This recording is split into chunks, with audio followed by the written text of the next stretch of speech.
वैसे वैसे राजनीतिक दलों के बीच में जुबानी जंग तीखी होती जा रही है।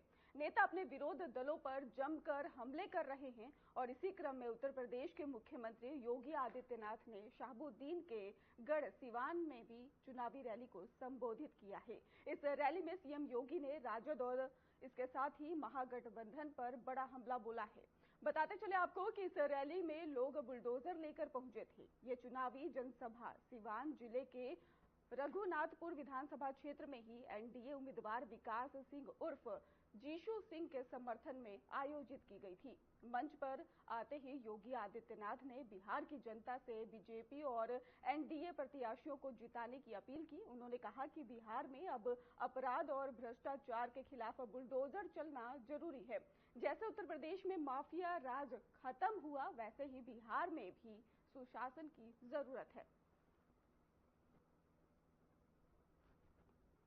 जब मैं बिहार में आता हूं तो मुझे बिहार की गौरवशाली परंपरा का स्मरण हो आता है। बिहार की धरती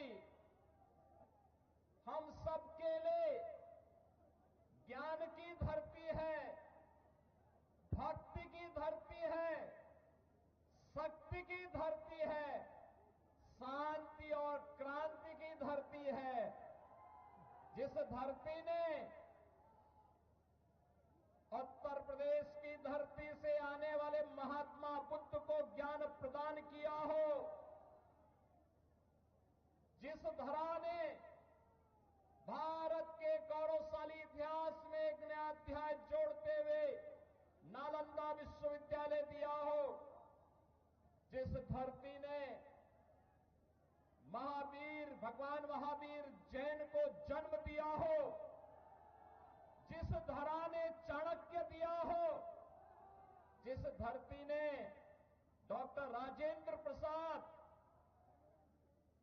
श्री जयप्रकाश नारायण, बाबू जगजीवन राम और कर्पूरी ठाकुर जैसी विभूतियों को जन्म दिया हो, वे कौन लोग थे?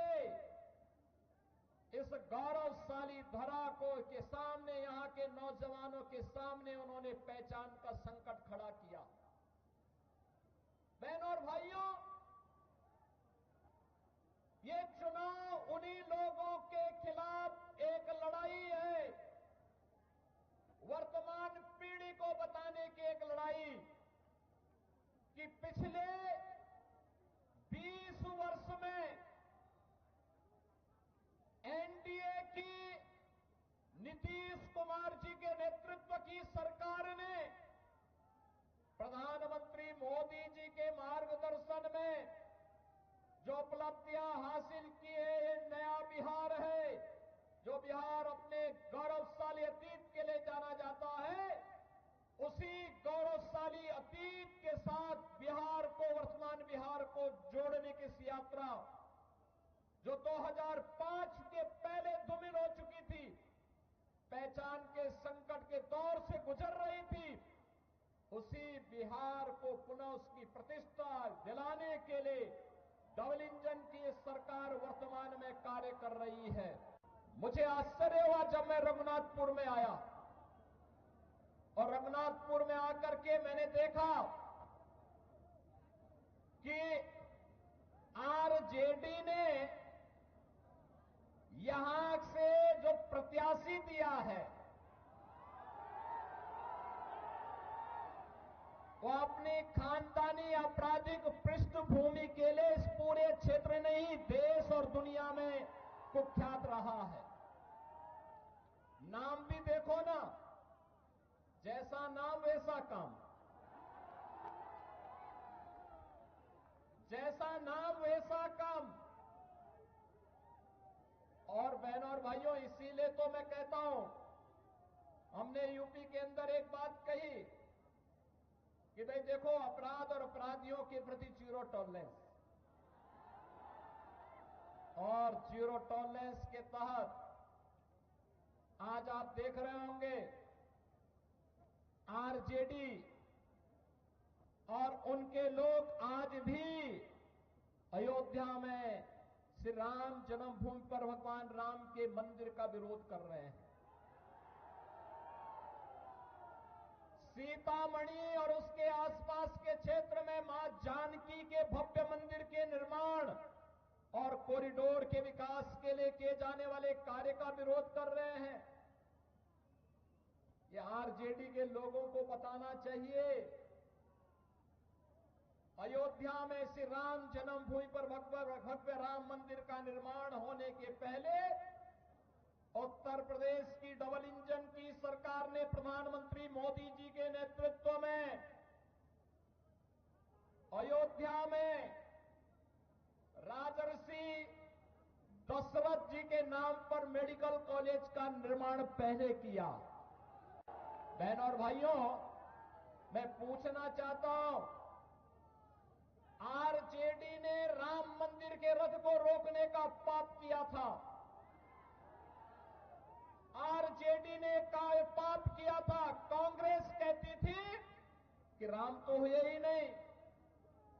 इनका पार्टनर समाजवादी पार्टी उत्तर प्रदेश में राम भक्तों पर गोलियां चलाती है और ये लोग जब भी इन्हें अवसर मिला, एक ने बिहार के अंदर, एक ने उत्तर प्रदेश के अंदर, वहां के नौजवानों के सामने, वहां के नागरिकों के सामने पहचान का संकट खड़ा किया। लेकिन बहनों और भाइयों, डबल इंजन की एनडीए की सरकार अब पहचान के संकट के लिए मोहताज नहीं। हर बिहारी आज अपने गौरव के साथ सीना तान करके देश और दुनिया के अंदर जाता है, अपनी पहचान को प्रस्तुत करता है। अब बिहार में क्या नहीं है? अब बिहार में सब बात, अच्छी सड़कें हैं और हम लोगों ने 6,100 करोड़ रुपए की लागत से अयोध्या धाम को सीधे सीतामढ़ी से जोड़ने के लिए राम जानकी मार्ग के निर्माण के काम को भी युद्ध स्तर पर आगे बढ़ाया है। बहनों और भाइयों, पहली बार आपने देखा होगा देश के अंदर गरीब को उसका सही हक मिला है। हर गरीब को राशन की सुविधा, हर गरीब के पास उज्ज्वला योजना का कनेक्शन, हर गरीब के पास शौचालय की व्यवस्था, हर गरीब के पास 5 लाख रुपए की आयुष्मान भारत की सुविधा। और बिहार में तो डबल इंजन की सरकार ने एक भी और भी कुछ काम किए। हर माता के खाते में अभी नगद धनराशि देकर के उन्हें स्वावलंबन के पथ पर अग्रसर करने का एक नया कार्य और प्रारंभ हो गया है। आप मुझे बताओ, ये मोदी जी के मार्गदर्शन में और नीतीश जी के नेतृत्व में बिहार के अंदर आज ये सभी कार्य युद्ध स्तर पर आगे बढ़ रहे हैं। ये कार्य हो रहे हैं। ये कार्य तभी होते हैं जब नारा होता है सबका साथ और सबके विकास का। और इससे पहले 2005 के पहले क्या होता था? सबका साथ लेकिन परिवार का विकास, एक परिवार का विकास होता था। अब उस परिवार के विकास को भी पीछे छोड़ करके फिर से ये लोग दोहराना चाहते हैं कि सबका साथ तो हो लेकिन माफिया का विकास हो। फिर से माफिया को पनपाने का कार्य हो रहा है।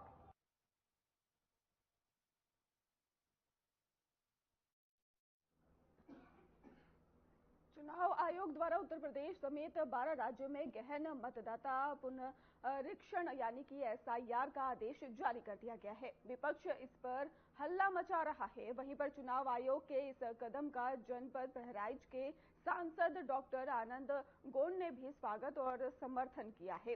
इसको लेकर उन्होंने कहा है कि विपक्ष का काम केवल शोर मचाना है, जबकि चुनाव आयोग ने बहुत ही बेहतर कदम उठाया है।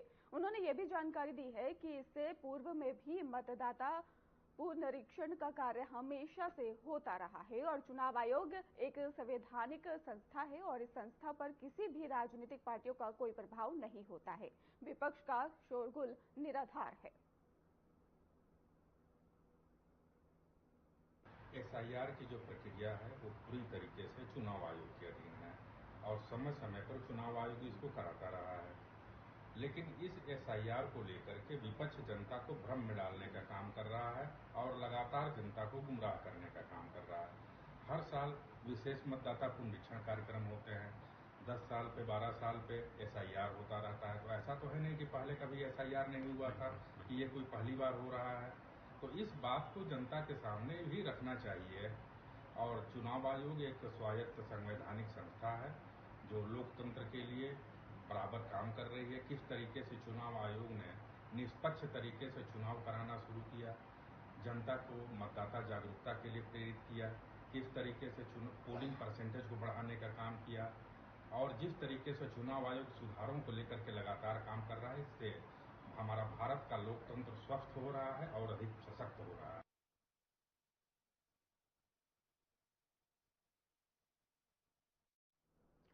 ज्ञानवापी मामले में सीलबंद कपड़े को लेकर हिंदू पक्ष के वकील अनुपम द्विवेदी ने कहा है कि अदालत के आदेश का पालन अनिवार्य है। उन्होंने बताया है कि पिछली सुनवाई में इस विषय पर चर्चा हुई थी और अब कपड़ा बदलने को लेकर एक याचिका भी दायर की गई थी, लेकिन अदालत ने स्पष्ट किया है कि सर्वोच्च न्यायालय द्वारा पहले ही ये निर्णय दिया जा चुका है कि संबंधित वस्तु पूरी तरह से सुरक्षित है और उस आदेश की कोई समय सीमा नहीं है, इसलिए अब किसी नए आदेश की आवश्यकता नहीं है।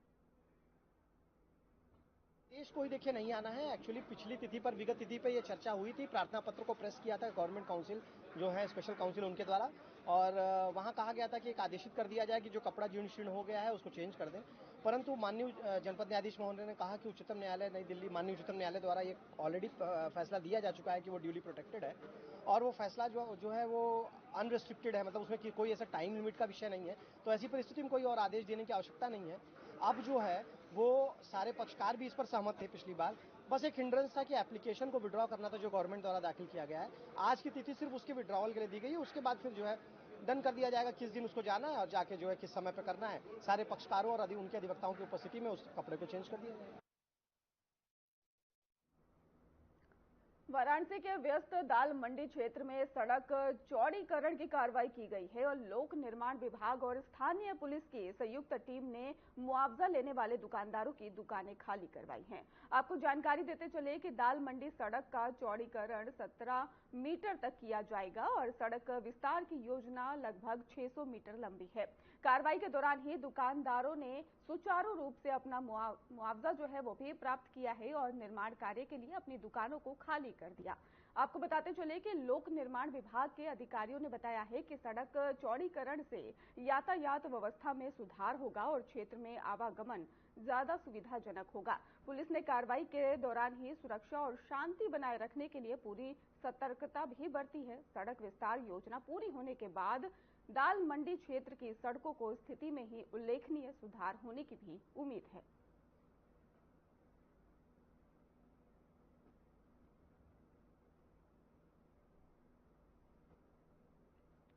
बरेली के कैंट इलाके में कैंट बोर्ड की टीम ने जोरदार अतिक्रमण हटाओ अभियान शुरू किया है। सदर बाजार की मदारियों की पुलिस से लेकर यहां पर बता दें चले आपको कि धोपेश्वर नाथ मंदिर तक सड़क किनारे बनी झुग्गियों और अस्थायी दुकानों पर भी बुलडोजर का कहर टूटा है।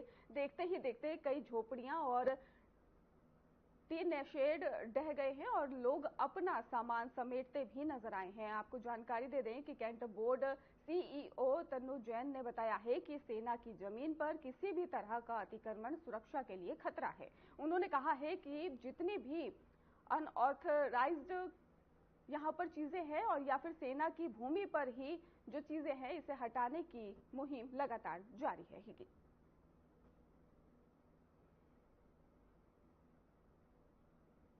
3 दिन का हमने ये अभियान चलाया है और जितनी भी अनऑथराइज्ड कंस्ट्रक्शन हो रही है या जो भी सेना की भूमि पे जो भी एनक्रोचमेंट हो रही है उसको हटाने के लिए हमने ये मुहिम जारी करी है।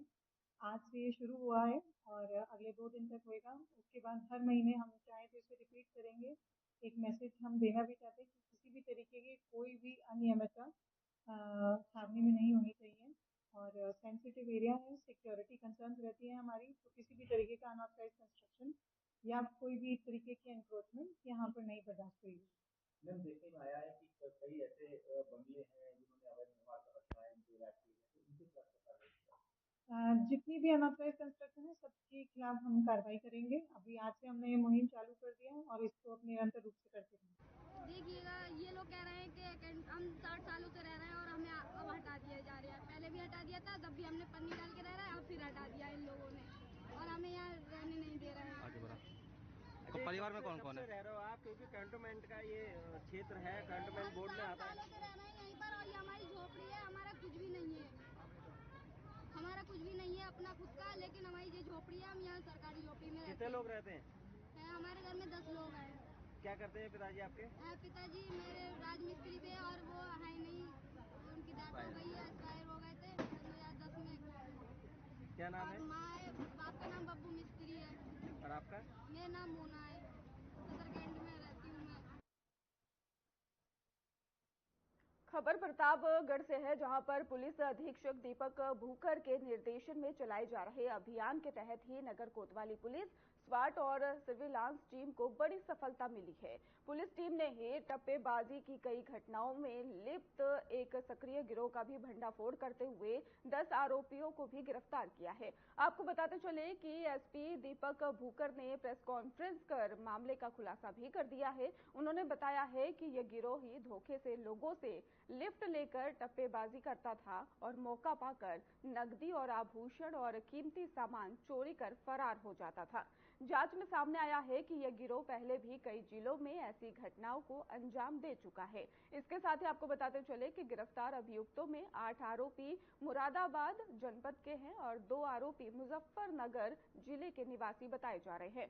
पुलिस ने इनके पास से आभूषण, नकदी और अन्य चोरी का भी सामान बरामद कर लिया है।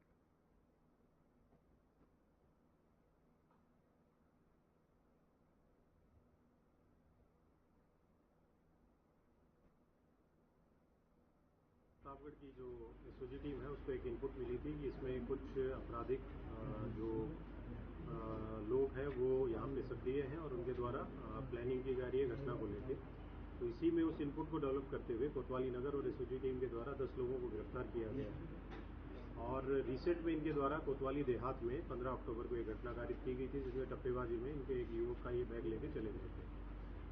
वो उससे संबंधित भी बरामदगी हमने इसमें की है। पूछताछ में ये जो अभियुक्त हैं इनका ये पता लगा है कि ये मुरादाबाद और मुजफ्फरनगर जनपद के रहने वाले हैं और ये यहाँ पे एक किराए का मकान जो है वो लेके रह रहे थे। और इनके द्वारा जो अभी क्योंकि मैरिज का सीजन भी आने वाला है, इनके द्वारा ये टप्पेबाजी की घटनाएं जो हैं, जो बायर्स वाहन में बैठ के जाते हैं या मार्केट एरिया में जाते हैं, उनके साथ ये घटनाएं कारित करने का जो है वो भी प्लान कर रहे थे। प्रतापगढ़ जनपद के अलावा आसपास के जनपदों में भी इनकी जो टीम्स हैं वो रेकी कर रही थी। तो इसी में ये जो एसओजी टीम और इसके द्वारा इनको गिरफ्तार किया गया है। इनके कब्जे से जो पहले इनके द्वारा घटना कारित की गई थी उससे संबंधित कुछ आभूषण और कैश भी मिला है। इनके कब्जे से 10 जो फर्जी आधार कार्ड हैं वो भी मिले हैं। इनके द्वारा जो आधार कार्ड यूज़ किए जा रहे थे वो फर्जी थे। जो कुछ सिम्स भी यहाँ के मिले हैं जो इन्होंने प्रतापगढ़ में आके भी लिए थे, आके ही लिए हैं। इनका जो आपराधिक इतिहास है वो भी विस्तृत उसके बारे में जानकारी की जा रही है और कुछ अन्य साथी भी इनके साथ आके रुके थे, उनके बारे में भी पुलिस जानकारी कर रही है। शीघ्र ही उनकी भी गिरफ्तारी हम सुनिश्चित करेंगे। ये लोग कहाँ के रहने वाले हैं? ये जैसे मैंने बताया कि 10 लोगों में से 8 लोग जो हैं वो मुरादाबाद जनपद के रहने वाले हैं, जिसमें भोजपुर और छजलेट थाना क्षेत्र के, और 2 इसमें जो लोग हैं वो मुजफ्फरनगर के रामराज थाना क्षेत्र के रहने वाले हैं।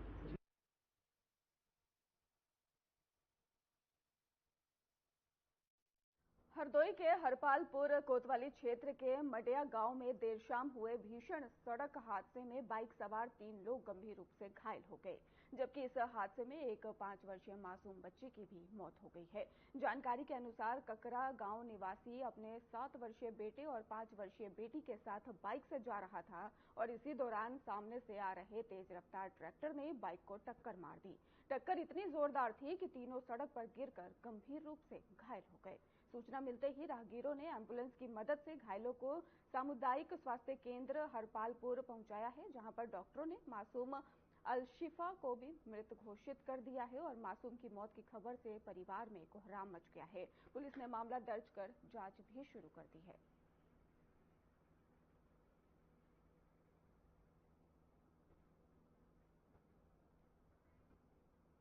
तो हादसे की खबर सामने आई है हरदोई से, जहां पर एक बच्ची की मौत की खबर सामने आई है। सड़क हादसे में मासूम की मौत हो गई है। फिलहाल आपको बता दें कि घायलों को अस्पताल में भर्ती कराया गया है। वहीं पर बच्ची की मौत से घर में भी कोहराम मचा हुआ है। परिवारजनों में दुख का यहां पर देखने को मिल रहा है, दुखी दिख रहे हैं और हादसे में पिता पुत्र भी घायल बताए जा रहे हैं, जिनका इलाज जारी है। और इसके साथ ही आपको बता दें कि ट्रैक्टर की टक्कर से ये घटना जो है वो सामने आई है, जिसमें एक मासूम बच्ची की मौत की खबर सामने आई है। हरदोई से खबर आपको बता रहे हैं, हादसे में पिता पुत्र भी घायल बताए जा रहे हैं। एक ही परिवार के ये तीनों थे और ये भी जानकारी सामने आई है कि अस्पताल भी पहुंचाया गया है घायलों को, जहां पर उनका इलाज किया जा रहा है। इसके साथ ही मौके पर भी पुलिस पहुंच चुकी है, जो आगे की छानबीन कर रही है। वहीं पर आपको बताते चले कि परिवार में कोहराम मचा हुआ है। आस पड़ोस के लोग भी काफी ज्यादा दुखी नजर आ रहे हैं। मासूम बच्ची थी जिसकी अब इस हादसे में मौत हो चुकी है। हादसे में पिता पुत्र भी घायल बताए जा रहे हैं। फिलहाल उनका इलाज भी जारी है। परिवार अभी बेहद दुखी है।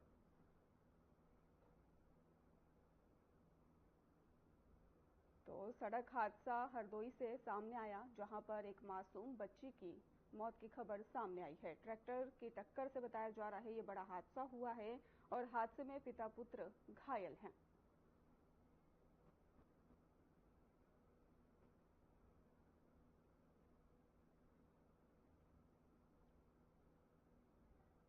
भारी संख्या में लोग भी मौजूद हैं और इसके साथ ही आपको बता दें कि सड़क हादसे में मासूम बच्ची की मौत हो चुकी है। आपको बताते चले कि बच्ची पहले हादसे का शिकार हुई है और जिसके बाद आपको ये भी जानकारी दे दें, पिता पुत्र जो हैं वो घायल हैं, जिन्हें जिला अस्पताल में भर्ती करवाया गया है, जहां पर इलाज लगातार जारी है। और वहीं पर परिवार की बात करें तो परिवार में कोहराम मचा हुआ है, सभी दुखी हैं, रो रो कर परिजनों का बुरा हाल है। सपा नेता आजम खान अदालत में अपनी सुनवाई के लिए हाजिर हुए हैं। कोर्ट से पहले वे पूर्व सपा विधायक इरफान सोलंकी के आवास पर गए और उन्हें वहां पर छोड़कर कोर्ट के लिए रवाना हुए। मीडिया के सवालों पर आजम ने ही इरफान की मुलाकात के राजनीतिक या पारिवारिक होने पर शायराना अंदाज में जवाब दिया है और अपने चल रहे जमीन अधिग्रहण से जुड़े मुकदमों पर आजम ने कहा है कि 4 नवंबर 2016 को कॉलोनी अलॉट हुई थी और इसके साथ ही 3 साल बाद रिपोर्ट लिखकर उन पर कार्रवाई की गई और उन्हें सजा और जुर्माना झेलना पड़ा है। उन्होंने ये भी कहा है कि सोलंकी की दास्तान भी इसी तरह की है और मेरी तरह तू भी लुटा है बाहर में।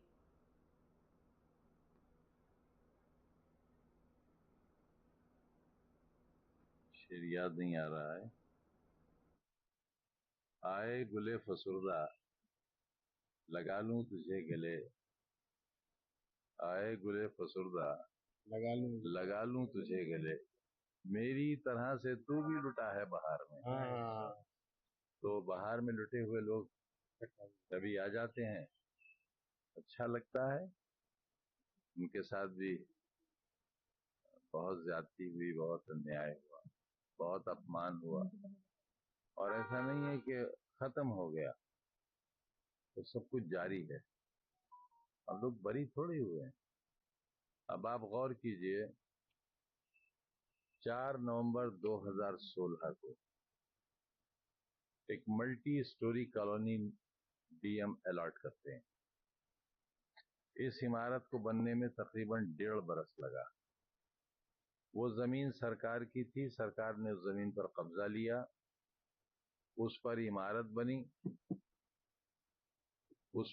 बनी और उसके बाद उसका अलॉटमेंट हुआ, लोगों ने कब्जा लिया। याद रखिएगा सब साहिबान, बताने के लिए लोगों को, 4 नवंबर 2016 को बनी हुई हजारों लोगों की कॉलोनी अलर्ट हो गई 4 नवंबर 2016 को, और 3 बरस के बाद एक रपट लिखी जाती है कि 6 नवंबर 2016 को हमारे घर गिराकर हमारी मुर्गी, बकरी और पायल लूट ली गई। 3 साल बाद, कॉलोनियां बंटने के 2 दिन बाद। क्या ये संभव है? ऐसा तो ख्वाब भी नहीं देखा जा सकता। और उसमें हमें 21 बरस की सजा हुई है और 36 लाख रुपए का जुर्माना। फिलहाल अपना उत्तर प्रदेश में बस इतना ही। आगे की खबरों के लिए आप देखते रहिए।